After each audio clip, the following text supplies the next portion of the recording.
Welcome to Mad Props. I am your host, Chris Schnabel, and today we are joined by Matt McCrane, NFL kicker, currently playing for the UFL team, the DC Defenders. That is how I know him, how I've interacted with him, and he's coming on to talk about his NFL journey, his football journey, and a lot more, his restaurant. It's a really good episode. He goes very in depth into the whole process and everything, so definitely worth tuning into. If this is your first time tuning in, I want to thank you for being here. If you're watching this episode, I apologize for the weird angle and mess behind me. I have just come back from working 4 straight days in DC. I got back at 2 o'clock in the morning or 2:30 in the morning, something like that. Immediately had to get up around 8 to go into meetings. I literally took all three of my bags, put them on the floor, and they're destroyed. Usually this is not my background. Usually you don't see the messy desk and the converter light and all that stuff in the background. For people listening, I'm in a beautiful studio right now. For people watching, I apologize for the mess. But anyway, doesn't matter. We're joined by Matt, who's an awesome dude. I really enjoy talking to this dude. I talk to him every single practice. I knew I wanted to get him on. I really wanted him to come on and talk about the restaurant, which we do talk about. But his journey was just so interesting and so great that I wanted to make sure that he got it all out there. There are parts where I'm just like I just got to shut up because I can't keep talking, or I can't talk because I need to hear, I need to listen. So there's a lot of moments that get like that. And in this episode, so we're gonna get right into the episode. We're not gonna go too long. I need to go to sleep. I'm still sleep deprived. This is now the day after I've flown in. So I got in 2:30 this morning, worked all day, did all my stuff, and now I'm recording this late, by the way. Apologies that this is late, because I didn't mean for it to be late. I wanted to get it out on time, but because of all the travel and everything, I just couldn't record this part. So it's going on Thursday, which is different for Mad Props. But anyway, it's going out. It's going to be great. I really hope you enjoy it. This is episode 99, by the way. Next week will be episode 100. Not sure what we're going to do for it yet. I have a couple potential things. Might just be a regular episode for all we know. Episode after that, 101, will be my birthday episode. So it's going to be a really cool kind of thing going on here as each episode starts to come out. But before any of that, Hannah has something to tell you about Audible.com. You know it pairs perfectly with long commutes, boring chores, or pretending you're being productive at the gym? A good story. That's where Audible comes in. Whether you're into true crime, epic fantasy, self-help, or celebrity memoirs read by the celebrities themselves. Yes, even that one. Audible has it all. And here's the kicker. You can try it for free for 30 days. Just head to audibletrial.com/madpropspod to start your free trial. That's right, audibletrial.com/madpropspod. Because books are cool, but listening to them while pretending to be busy, even cooler. Again, that's audibletrial.com/madpropspod. Let's be honest, folks. If your pets can talk, they definitely tell you your cleaning game needs some work. That's where Neakasa can come in. Whether it's your pet hair taking over your couch or that mysterious mess they decide to leave you right after you clean, Neakasa's grooming vacuums and smart home cleaning tools are built to handle the chaos, so you don't have to yourself. Seriously, it's like giving your home a personal assistant that doesn't eat all your snacks, although they do deserve the snacks. They deserve the snacks. Cheese tax is real. Check out Neakasa.com to upgrade your cleaning game and maybe even impress your pets for once. Too many tongue twisters in there. Your floors, your furniture, and your fur babies will thank you. That's Neakasa.com. Head there and use code MadPropsPod for a special discount from Mad Props to you and your pets. That again is Neakasa.com and use code MadPropsPod. This podcast is also brought to you by Schnabel Studios. Schnabel Studios is the mothership of this podcast and a whole lot more. From documentaries to videos, athlete camps to music videos to anything else, anything video-wise you need, Schnabel Studios is the place to go. Check out schnabelstudios.com today to get started or see what we do. Or check out Schnabel Studios on Instagram, Facebook, Twitter, and LinkedIn. That's the other one, to see what are about Schnabel Studios today. You can also check out this podcast, MadPropsPod, at MadPropsPod on Instagram, Facebook, Twitter, or X, I should say, and TikTok. You can also find myself, at Chris Schnabel on Instagram, at Chris.Schnabel on TikTok, or Chris M. Schnabel on Twitter. Make sure you follow Hannah as well. Hannah Robertson without the O, so Robertson on Instagram. You can go follow her there or on TikTok as well. Make sure you follow our TikTok. She's doing a great job on there. But let's get to it. Cut to the credits, cut to the title. This is Mad Props.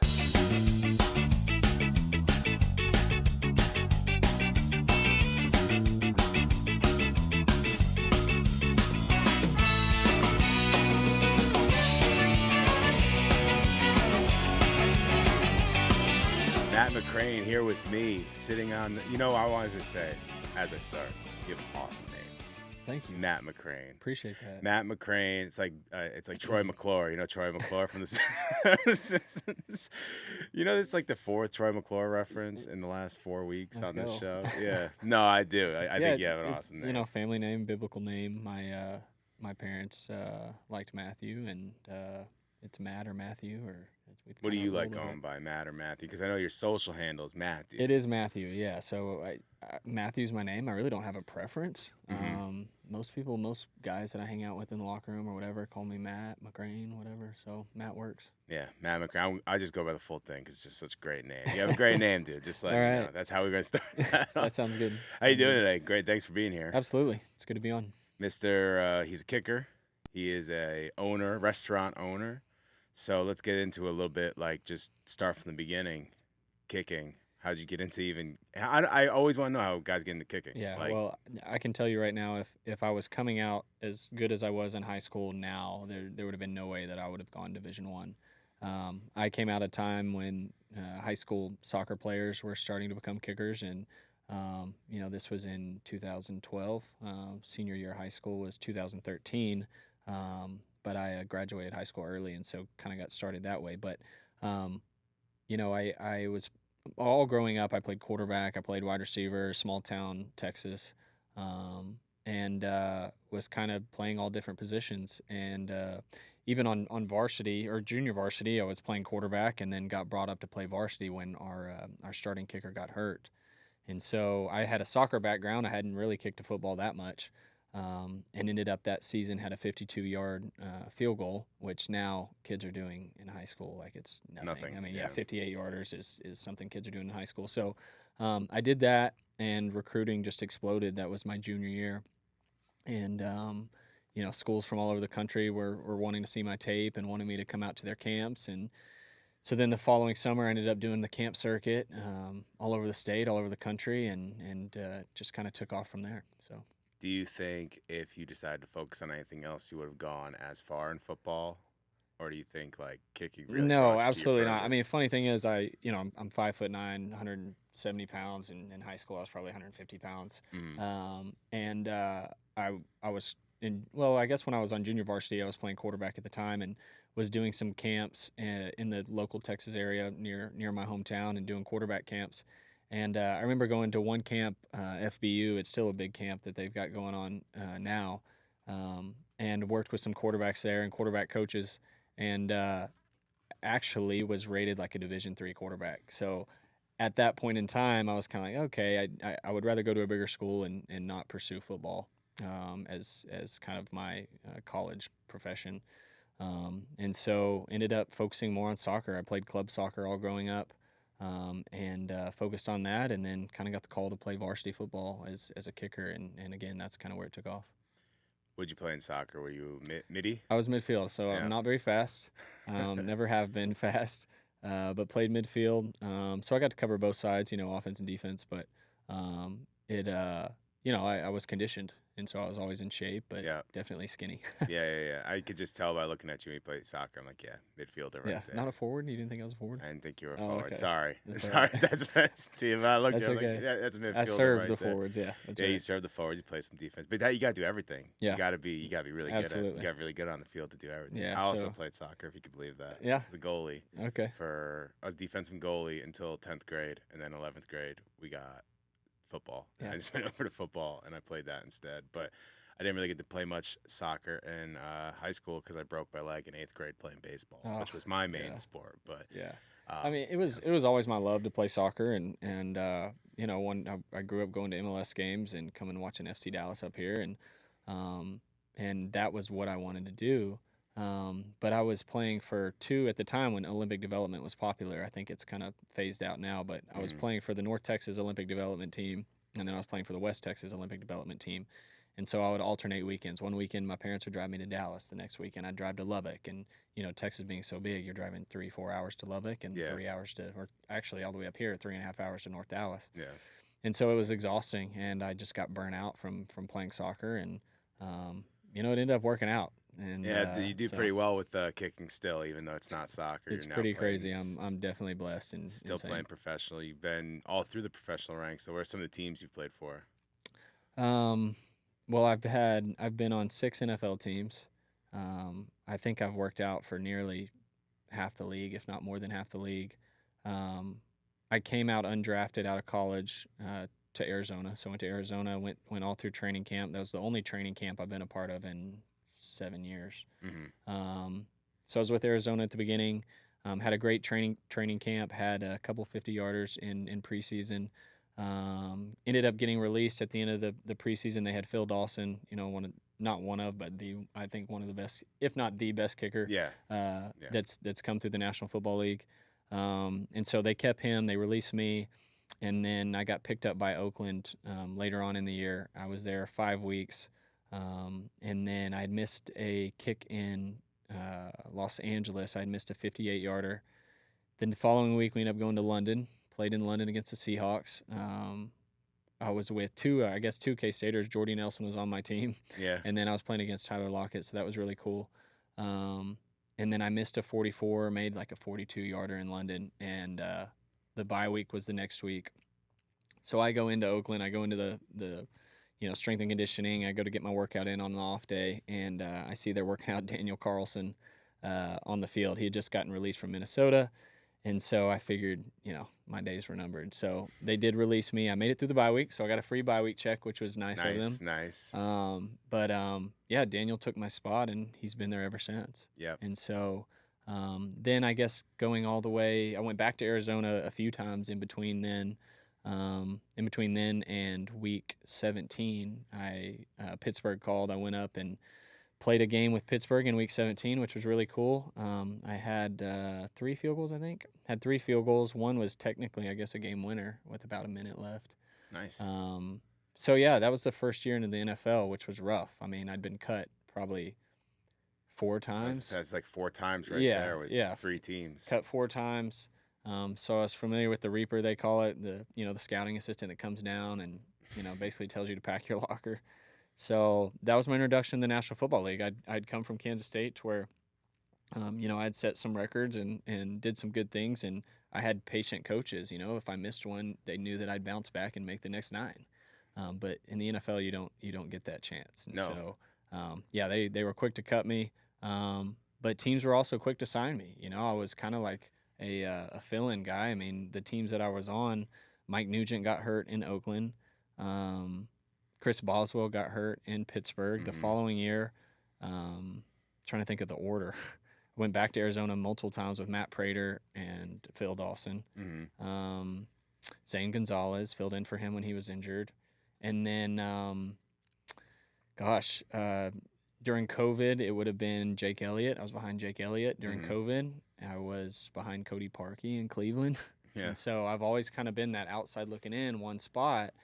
And again, going back, I've only had 1 training camp. So really 1 chance in the NFL to showcase like what I've got, as far as in-game reps go. So it was brutal. I mean, it still is. I'm still going through that in the National Football League. Yeah, I mean, out of all the positions you could possibly be in the NFL, I feel like you play the one that is the most cutthroat position of anything. It's so hard. I mean, because it's measurable. I mean, and even, during these workouts that we have, when I'm watching other guys come in for other positions. And I was talking to Mick about this the other day. You had him on your podcast, and I was talking to him about it. Friend of the show. Yeah, that's right. He's been on.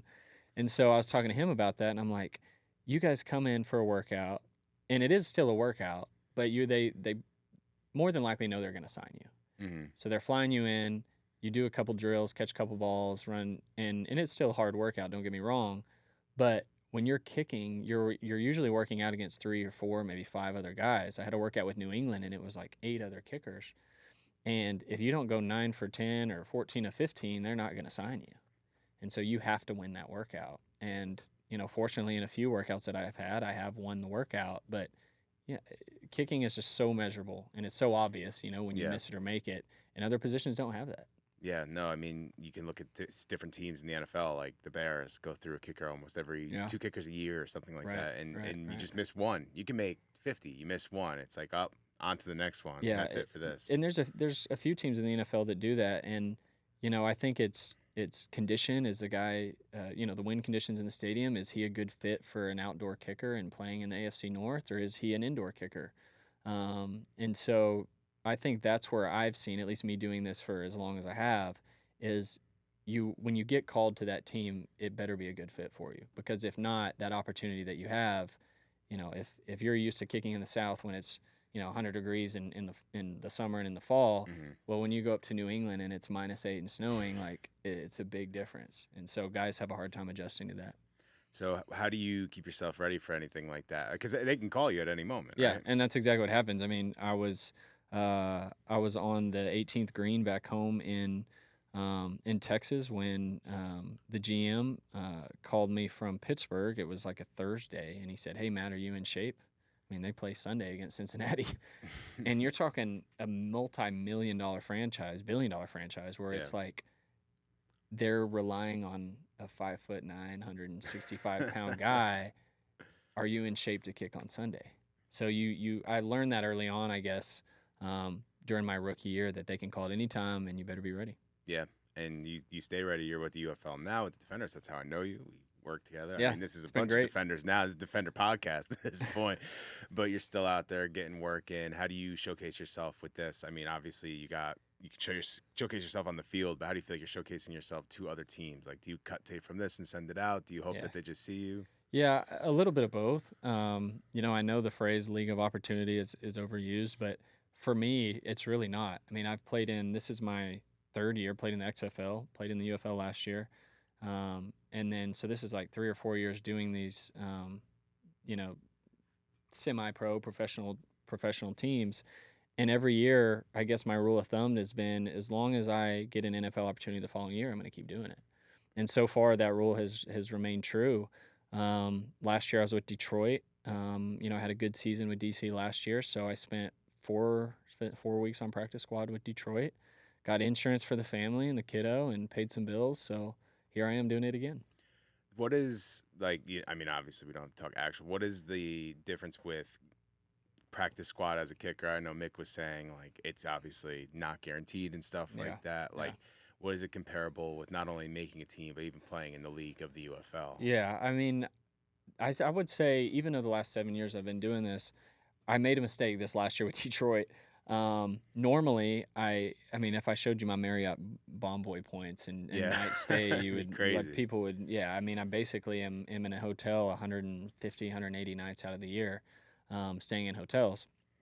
And so whether that's for workouts or teams signing me to practice squads or whatever, that's the time I'm not at home with my family and my kiddos and my wife. And so it's tough. But I think that's just part of it. We're kind of freelance journeymen, and when they call, and if they don't, they don't. You just got to stay ready. Now we're gonna get into, you have a franchise restaurant, all this other stuff, but like let's put that to the side for a second. What do you see your career doing after you're done kicking, after you're done with football? Other than, is there anything outside of, and like I said, we'll get into that in a second. Anything outside of that you're looking to do? Yeah, I think that's tough for a lot of guys. I kind of equate it to like military guys. Fortunately for me, whenever because I've been in and out of the league, I've had to do other things. And there's a lot of guys in this league and in others that are just free agents on the street, have to pay the bills.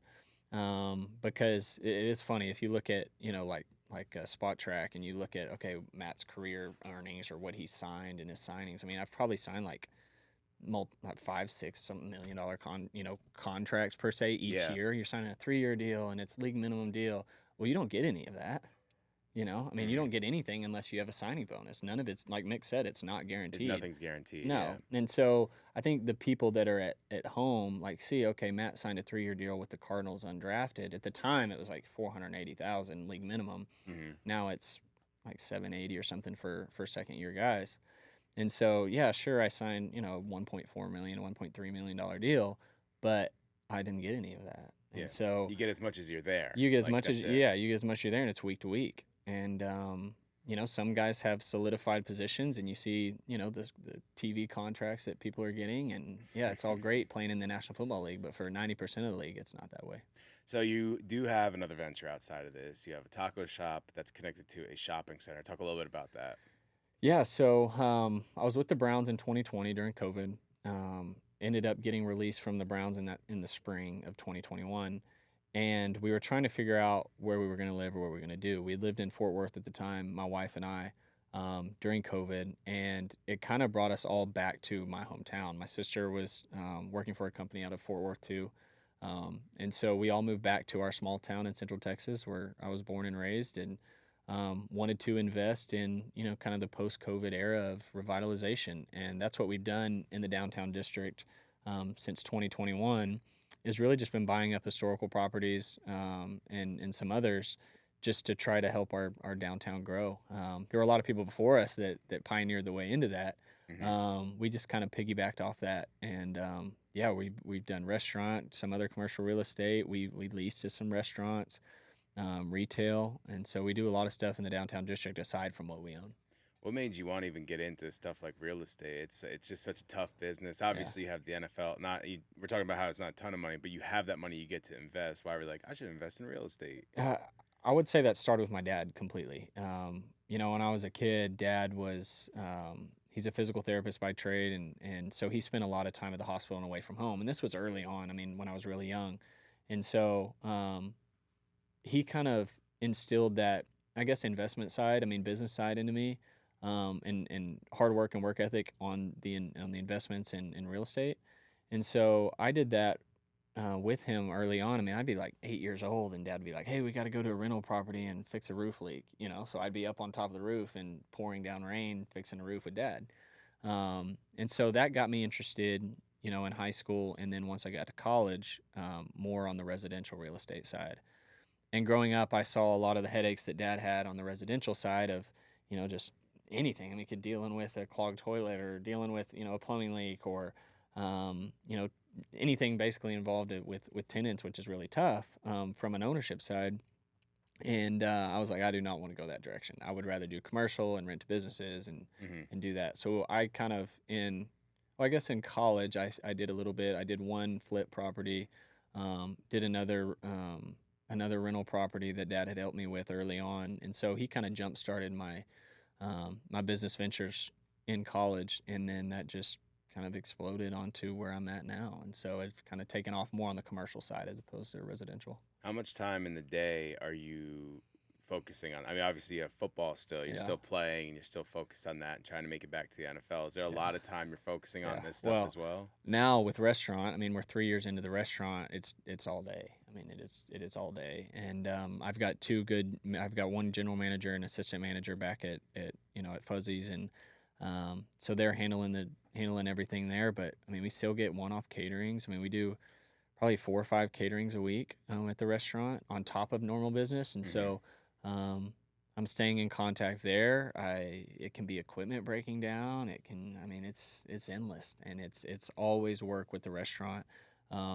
And so, yeah, looking 3 years into it now, it's been worth it. I joke all the time, like, don't ever get into a restaurant. Don't ever get into a restaurant, because I think eventually it'll pay itself off and pay me back, hopefully. But it's tough. It really is tough. Got my wife working and helping, and it's a lot on top of football. Yeah, so, on top of that all, and it's a Fuzzy's restaurant. What made you decide to get into that franchising? Because it's not like a mom and pop; it's a franchising, but it kind of becomes a mom and pop because you run everything. Yeah, I would say it is a franchise, but it is treated like a mom and pop restaurant. Yeah. We've been bought out recently by Dine Brands, which is IHOP and Applebee's, and so they're definitely wanting to streamline more away from the one-off restaurants. When I first started, I think there was like 70 locations or something. So I bought in with Mel Knight, the original owner-operator of the first Fuzzy's Taco Shop in downtown Fort Worth. Or not in downtown, but by TCU. Yeah. And so that was the first one. And, I guess if I go back and I look at it, I really didn't have any experience with Fuzzies at all. I'd never been to the restaurant. I never did anything until I got to college, where I ended up meeting my wife. We went to Kansas State, and there was a Fuzzies taco shop up there, and I'm like, I really like this food. I like it. It's freshly made. I could give you the whole spiel on why Fuzzies is good, but you've had it, so now Yes, you know. I've had it. And so I really liked the concept that they had, just a fast casual style restaurant. Like I said, fresh made tacos on demand. We cook everything to order, so we liked that concept about it. And my wife, being from Arlington, Texas, she's like, we went to Fuzzies all the time. Like, we loved it. And so we reached out, I guess, post-COVID to Mel Knight and the original Fuzzy's Taco Shop restaurant group, and they were all on board. They liked that I had, played in the National Football League, and they wanted to sell that as a franchisee of Fuzzy's, and I think now they're 140 locations or something, so it's really cool. What is becoming a franchisee other than going, there's all these reasons that you like it. What is the benefit of becoming a franchisee with Fuzzy's? Because I think we were talking off air about they don't do the supplying like you see some other franchises do. Yeah. So what is the benefit of becoming a Fuzzy's over just making a taco shop? I mean, so they do manage the supply chain, which is nice, especially now with the tariffs and the situation going on, and now that some of those are lifted, it's been nice. But for example, avocados from Mexico, we get those fresh in, and we prep them. We cut them and dice them, make our own guacamole, and that's one example of what we do is using fresh products from the supply chain. But the corporate team, they manage all that. So if something goes out of stock or we're not able to get a certain product or certain SKU, I've got an email in my inbox like immediately to tell me, hey, this is an alternative product we're going to use, and this is in your U.S. Foods ordering guide on how to order it. Whereas if you didn't have that, it's tough. You kind of have to figure that out on your own. Yeah. On top of the cost of goods, I mean, there's a lot inventory. The corporate team is now with the new ownership group. The old one, you were kind of on your own on some of these things. And me being new into my first restaurant, that was very tough. I was trying to figure out a lot of that inventory management and labor percentages and cost of goods. I mean, all of that was new to me, and I hadn't been a part of that. And so the new restaurant group is helping a little bit with that, so that's nice. What did you study in school? Did that help that at all? Yeah, I mean, I did business management. I also went to I graduated early at Kansas State and then was able to pursue my master's. So I'm a capstone course short of my master's. So I like to tell people I'm a master's, but I don't. Finish it off. Yeah. Finish it off. I know. So I'm one course short. And I had a focus in supply chain. So I had a really good supply chain instructor at Kansas State. So I got to really understand how that works. So I had a little bit of intro into it going into restaurant, but it's been a whole new world. And being 3 years in, I've learned so much about restaurant. So going into college, was that like owning a business was kind of up your alley? That's what you wanted to do? Yeah. I mean, I've always wanted to be an entrepreneur. Again, more like real estate focused. But as Dad always told me, like real estate for him was always on the side. Mm-hmm. He had a full-time physical therapy job that supplemented, he had income and it supplemented his real estate hobby. And with me kind of playing in the National Football League, that's sort of been, supplemental, but it's not enough to, to pay for a restaurant. Yeah. And so that's been tough, is trying to figure out where I fit. And I guess to answer your question from a while back, like what do I see myself doing, is I still don't know. And I think a lot of guys in my position in professional sports, they're going 4 or 5 years of playing sports and they don't have an internship. They don't have any internships. They have no past job experience. And you're kind of relying on your alumni group at your university on hopefully you can pick up a job. And, and that's tough. That's why, and especially nowadays, a lot of former athletes try to get into the media, because that's where you have, it's not even that because you can talk about the sport and you know a lot about it, but that's where you have the most connections. Or coaching. Those are the two. It's either you become a coach or you go into the media. And even people that don't go to the NFL, like I know people that play D3, they're all coaches, every single one of them. Yep. I just feel like there's not really a plan in place for those guys. I think there's definitely a disconnect, and I think now with the portal situation, you have guys that have no loyalty to the university. And so, like, I'm part of the KSU Foundation and the Alumni Association and the K Club, the Varsity K Club, which is, our football, our student-athlete organization that we have at the university. And if you don't have that and you're transferred from 3, 4, 5 schools, you don't know the school's alma mater, you don't have any connection to the school, you've now lost that connection that you have. So you're going to have guys that kind of fall through the cracks of that, like I mentioned, don't have internships and don't have job experience, and now they don't have a connection with their university. Like, where do they start? They're going to start at the lowest corporate job that there is, or go into coaching or whatever else. The other one that was it Enterprise. Enterprise is something I always felt like people that were former athletes, you see they're going to the Enterprise or they're going to something like that. It's just like these places that know that there's not a lot of training for them and they take them in. Enterprise is great because I do know a lot of former athletes and they do help with training of money management and stuff like that because they understand that there's no, but they're not the ones that should be doing it. Yeah. Like the schools should be doing it or the league should be doing it. Someone should be helping out in a direction, but it's really just come play football, make us our money, and then good luck. That's right, and that's like I said. With the portal now, it's something that you don't think about. But and I noticed it too when I was at K-State and watching other schools. Is again, you got guys that are and Coach Snyder. I was under Bill Snyder. Probably one of the most legendary college coaches of all time. Brought back Kansas State from dire straits to a winning football franchise, or winning football school, I should say. And the greatest turnaround in college football history. I mean, that's what he's responsible for and known for. And, even on our team, Coach wanted us to, really invest ourselves into the school, whether that be, from a study aspect, from study hall and really investing in our education, or from learning the school song, would be an example. Yeah. And I think there's a lot of schools like that I watched after the games is they don't know the song. They're not singing. They're not, whatever the tradition is of that university, they don't know. Yeah. And I think that's very tough, especially as a student when you're watching these guys. They're not showing up to class. They're just playing sports. Like at that point, they're not even a student. Yeah. I mean, when I was out at Gonzaga, I'm not going to say any names, but I would work in the video department. So we had a room that had glass. You could see right into the kennel. And it would be 2 PM. I would see guys literally, because it was all virtual or whatever. You'd see a guy on his phone, clearly going on Zoom, turning the camera off, throwing headphones in, and just shooting a basketball. And I would sit there. I'm like, at least he's in class. Yeah. At least he's actually going to class. I think that happens that's at every university, and especially Division I, right? Yeah. I mean, you've got student assistants taking I mean, this is the dirty part of college football, right? I mean, the guys they've got assistants taking quizzes, and now with the technology that's out there and ChatGPT and all those things, like I didn't have that whenever I was there. But you've got student assistants taking tests for guys, and it's definitely tough. I mean, or I should say easy for being a Division I college athlete, for sure. Yeah, I know education, I don't want to say comes second, but in a lot of universities, I mean, I didn't go, I went to school in Gainesville for a year. I went to Santa Fe College for baseball. I was down there for 1 year, but I saw a lot that happened at Florida. I was also a journalist that did a lot of stuff at Florida, so I understood a lot of things going on with that football program under Muschamp. And then at Gonzaga, same thing. I worked with Harvard. You see the same thing. Now, I will say, at Kansas State University, we did not do that. We had class checkers at every class. We made sure we were there. And I think that was just the old school coaching style of Coach Snyder was, if you miss class, you're going to have a punishment for it. If you show up late to class, you're going to have a punishment for it.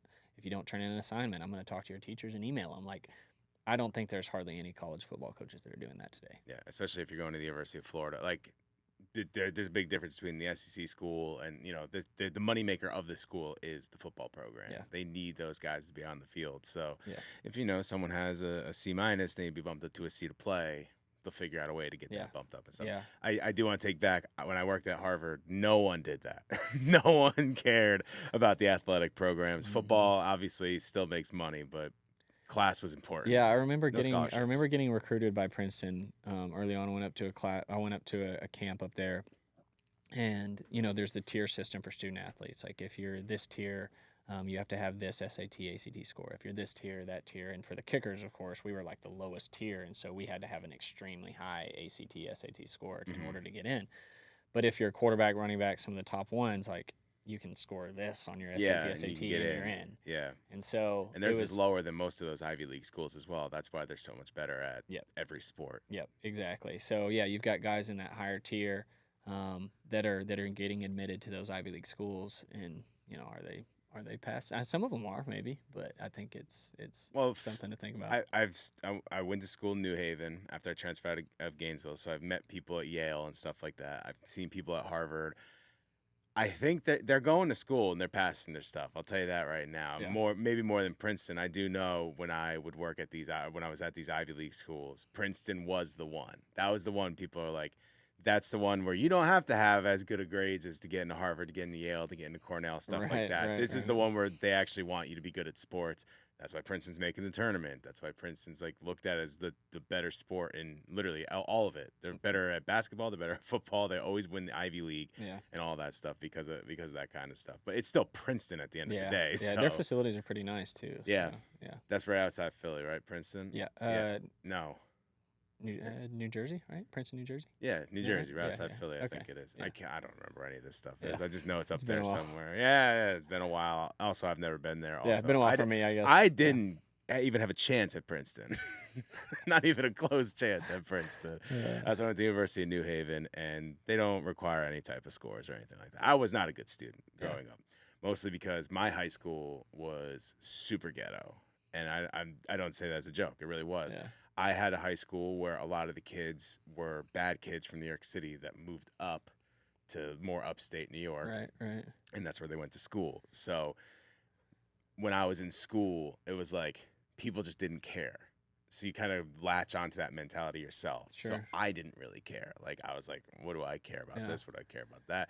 What do I care about that? So, but then when I got to, it was really New Haven. When I got to New Haven, when I transferred out of Gainesville, went up to New Haven, when I really started to focus on the things I like the video production stuff. I like that stuff. The journalistic stuff. I like that stuff.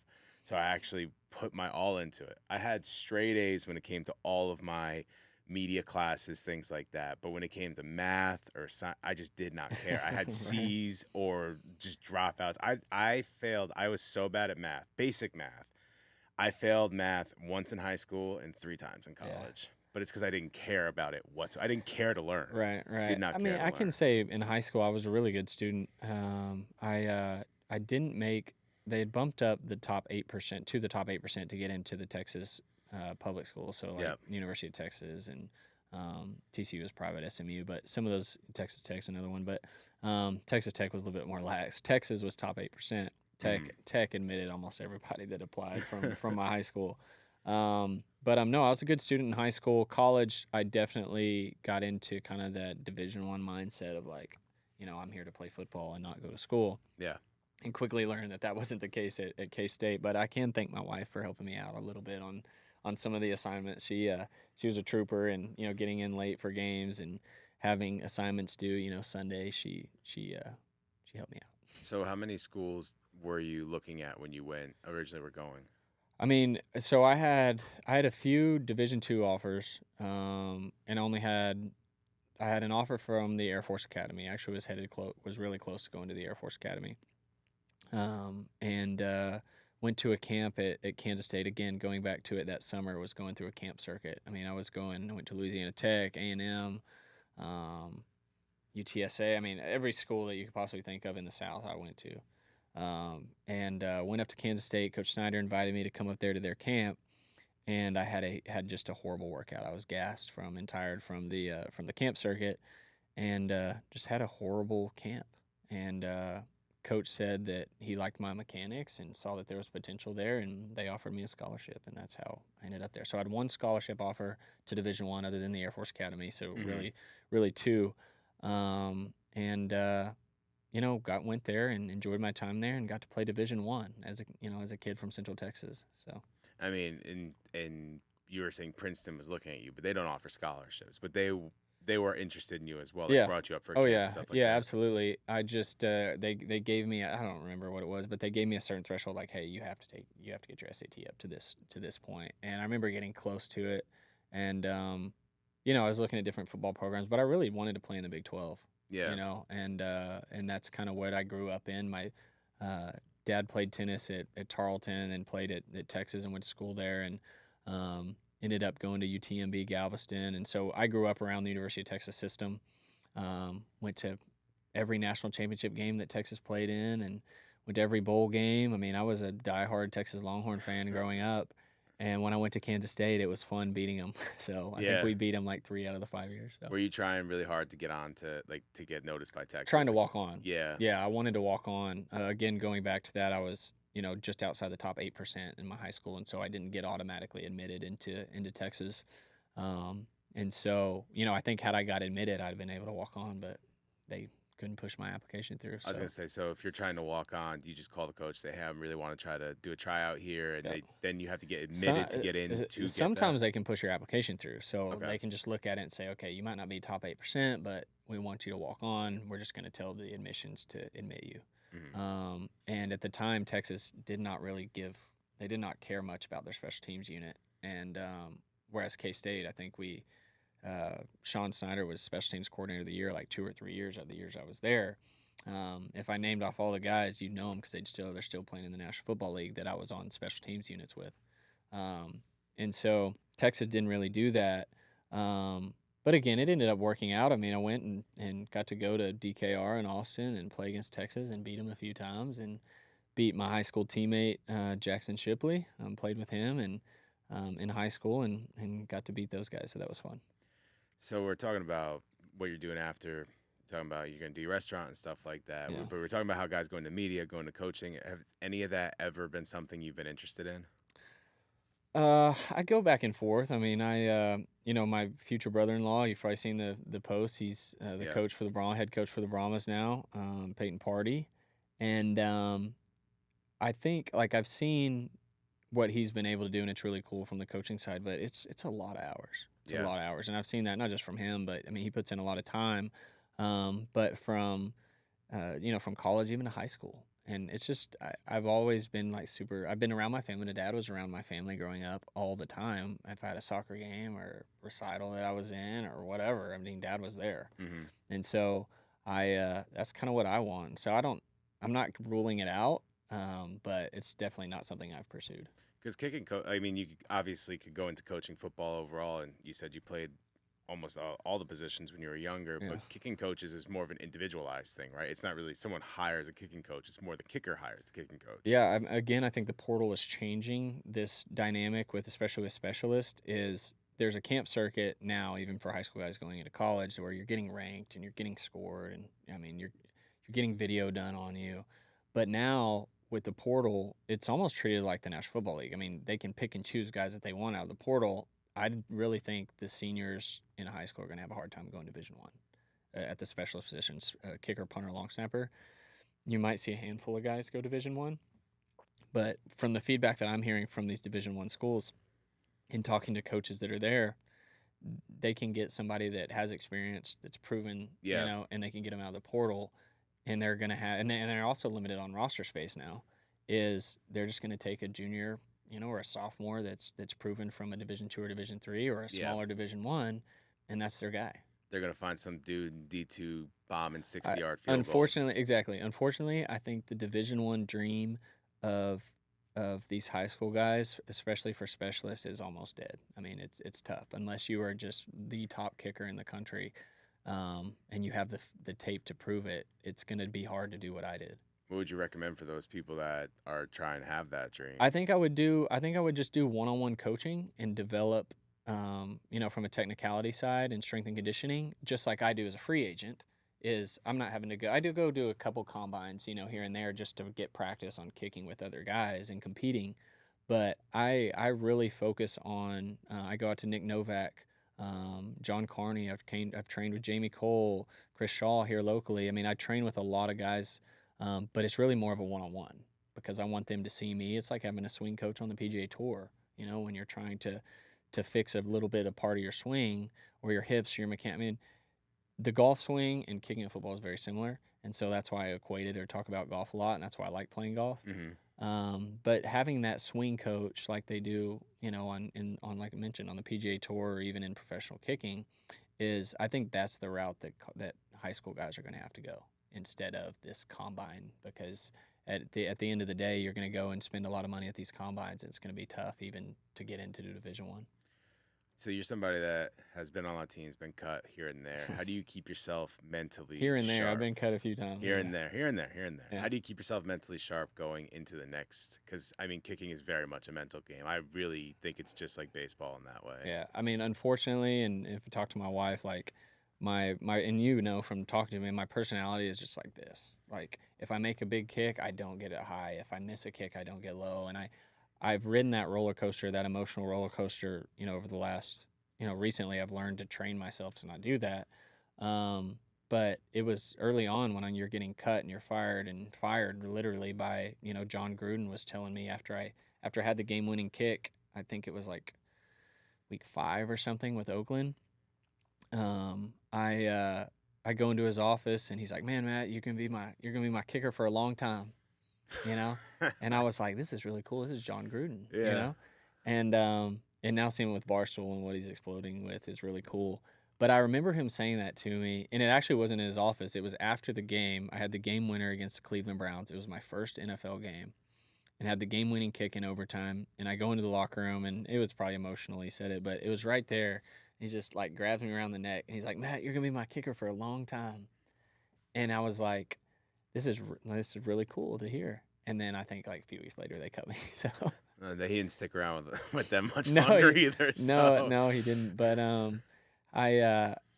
you learn to just be numb to those circumstances and know that it's coming. And I kind of alluded to it early on in the podcast, but so I was with Detroit last year, and I made a mistake this year because every year that I've been in the NFL, I've stayed in hotels. And I've racked up the Marriott points I was talking about earlier. Yeah. And I think when I was with Cleveland, I was with the team the entire year in a hotel with my wife and my dog in the snow up in Berea, Ohio, and staying in a hotel because I didn't know. It was kind of during COVID, and they didn't know if they needed me or a different roster position, so they couldn't tell me, solid that I was on the team, other than it's week to week. So you look now 6-7 years later, I'm in Detroit, and I'm talking to the personnel guys and Hogan Hatton, the long snapper, and Jake Bates and everybody, and I'm like, I don't know, guys. Like, I think I need to stay in a hotel. Like I've been in this position before. They're gonna, they can cut me at any time.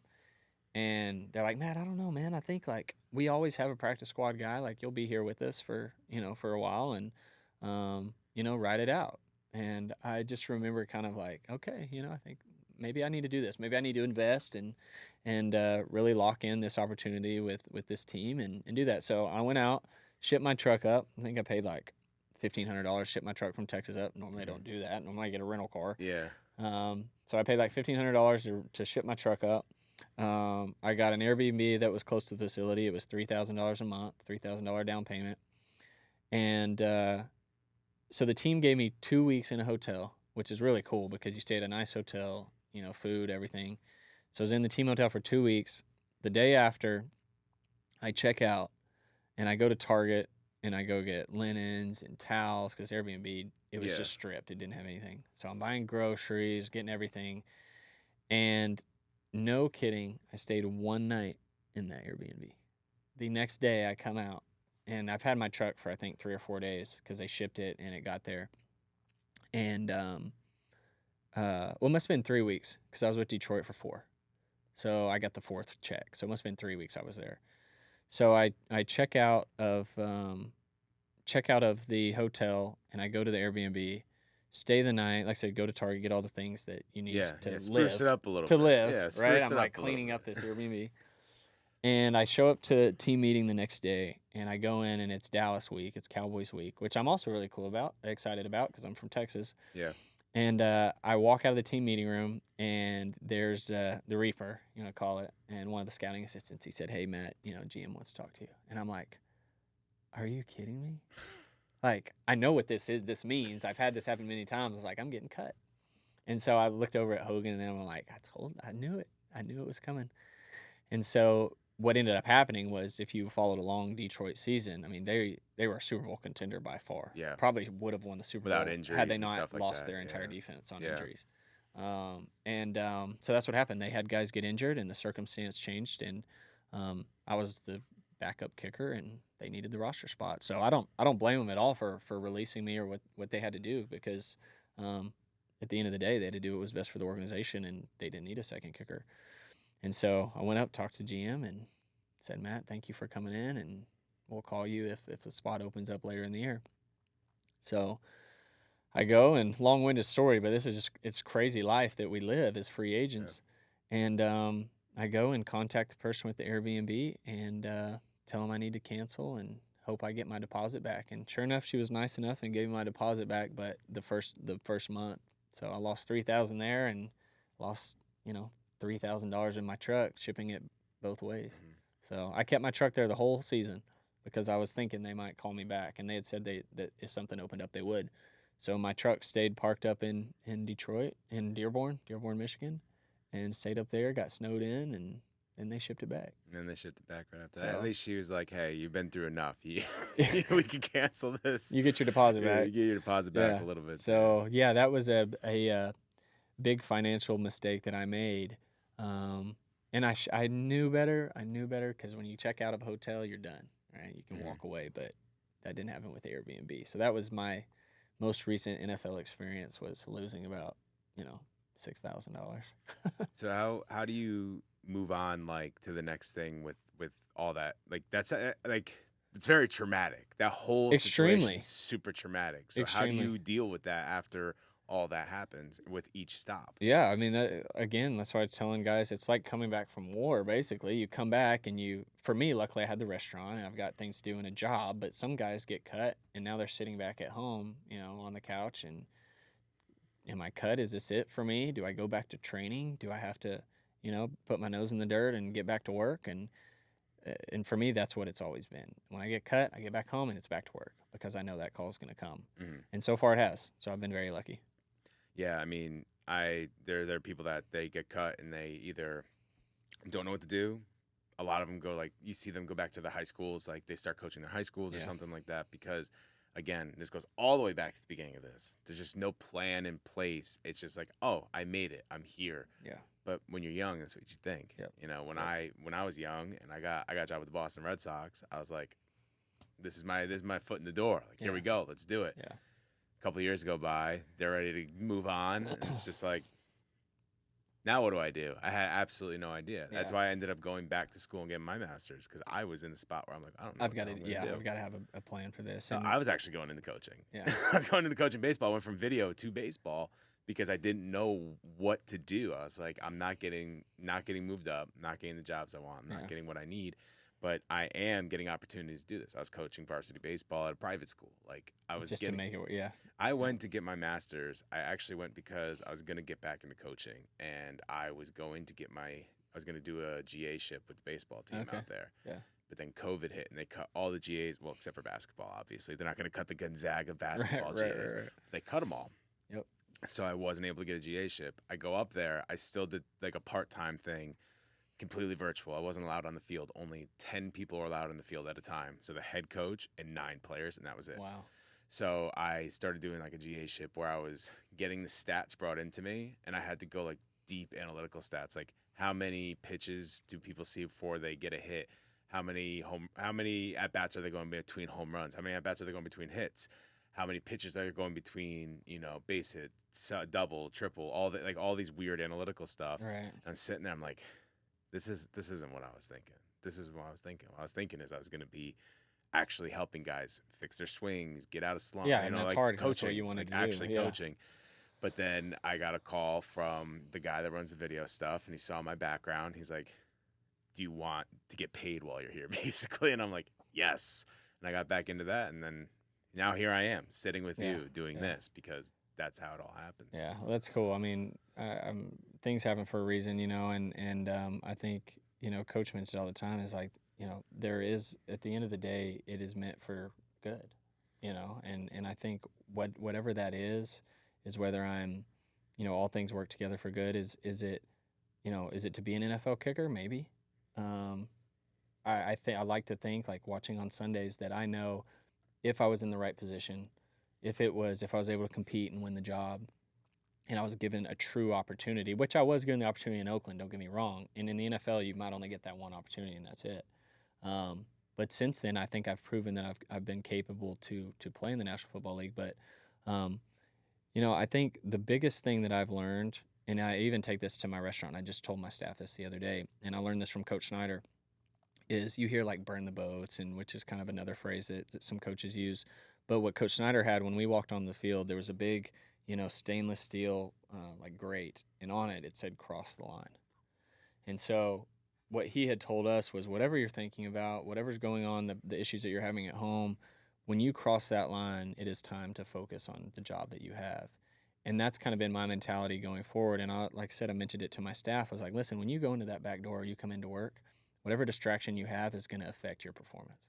And so, whether I cross the line when I'm, leaving the house that day to go work out, whatever I'm going through at the time, emotional, and you even said, I mean, it is so hard on us, and it's as free agents, I guess, but mentally to get over those circumstances of getting cut multiple times, it's really hard mentally. And I've been doing it for 7 years, and I can tell you there's been a lot of times where I just want to quit and hang it up and be done. But at the end of the day, now that I've got a kid to support, I mean, signing with Detroit, I texted the Lions after they cut me, and I said, you guys have no idea how much of a blessing this was. I appreciate you bringing me on, even though you released me. But now my kid has insurance for the following year. We were able to pay off some debt that we had because I was there for 4 weeks on practice squad. And you don't get that opportunity. And as you know, and as some people, probably the listeners know, when you're paying for insurance for kids and babies, and now that I've had both kids on NFL, both of them born at the hospital on NFL insurance, which I think I just got the bill back. My son was born in February, and I just got the bill back, and it was like $27,000 was the hospital bill, and I ended up paying like $1,500 out of pocket. Wow. So just that is worth everything that I go through. Not from the money side at all. I mean, the money side is a big reason, but to say that a kid 5'9", 165 pounds was able to play in the National Football League, like I wasn't just on practice squad. I didn't just get a workout. Like I actually played physical games in the NFL. Like I'm content. I'm happy. I've got 5 jerseys to hang, or 6 jerseys now that are hanging in my son's closet that I actually wore. Like that's pretty darn cool. Yeah, I mean, it's been a hell of a journey, and I'm sure it's going to continue because you're a hell of a kicker. You're absolutely. I see all the time. You're a hell of a kicker, so I think it's going to be continuing and everything. Yeah, it's hard. Tough life. Where can people find you if they want to find you online? Well, I was on Twitter up until I think it was Vanderbilt week in college. I had missed a 44-yarder against Vandy. I imagine social media as a kicker is brutal. Yeah, and they were ranked, and that's also when, in college, you're doing really good, and you start, okay, I'm going to go on Twitter, and I'm going to search Matt McCrane and see what people are saying about me. Matt made this, yeah. Matt's got a leg, whatever they're talking about. I would search it and read. That's never what they're talking about. Well, when you miss, they're definitely not saying that. And so I just stopped doing that after that, and I just wanted to focus and not read up or read newsletters. Anytime my parents or family friends would say, hey, here's this, did you read this article about you? I'm like, it's media. Everybody's got an opinion, and I really don't care to read any of or listen to anything. And so I deleted Twitter then early on. So I haven't had Twitter. But Instagram's great. I mean, I just was talking to a kid out of the DC area. He sent me some of his video. So if people are listening to this and they want me to check out their swing, just send me a DM and I'll get back to you. Matthew McCrane on Matthew McCrane, not right. Matt McCrane. Yeah. That beautiful name of Matt McCrane. Yeah. Thank you so much for joining us. We appreciate you being here. Absolutely. Thanks. Thank you, Matt, so much for being here. Thank you, Hannah, for producing. Thank you all for listening. We really appreciate you being here. Make sure you check out audibletrial.com/MadPropsPod to get your 30-day free trial of Audible today. You can also check out Neakasa for all your pet cleaning and grooming needs. Keep that house clean and keep your pets happy. Go to Neakasa.com and use code MadPropsPod for a special discount there. Make sure you check out Schnabel Studios to get all your video content and podcast needs. And check out our podcast on Instagram, Facebook, X, and TikTok, MadPropsPod. Check me out at Chris Schnabel on Instagram, Chris.Schnabel on TikTok, or Chris M. Schnabel on Twitter. Make sure you follow Hannah as well. Hannah Robertson without the O on Instagram. I believe there's a dot in between those as well. You can also find her on TikTok if you want to follow her there. Make sure you check out past episodes. The next episode will be my birthday episode. I'm turning 32. That should be fun. We'll see how that goes. You can also check out last week's episode with Anthony Hines III. Not sure if it's on YouTube yet. If you go check, it may not be on YouTube yet because we had a problem. It keeps saying it's a political election video. I don't understand it at all. But anyway, we're still might not be out there by the time you hear this, but it is everywhere else. It's streaming everywhere else. You can watch it everywhere else, and it will be on YouTube soon. So definitely check that out soon as well. Thank you guys so much. This has been Med Props. We'll see you next week. I'll be a year older when I see you next time. Peace out. See you later. Love you all. Mad Props. Deuces.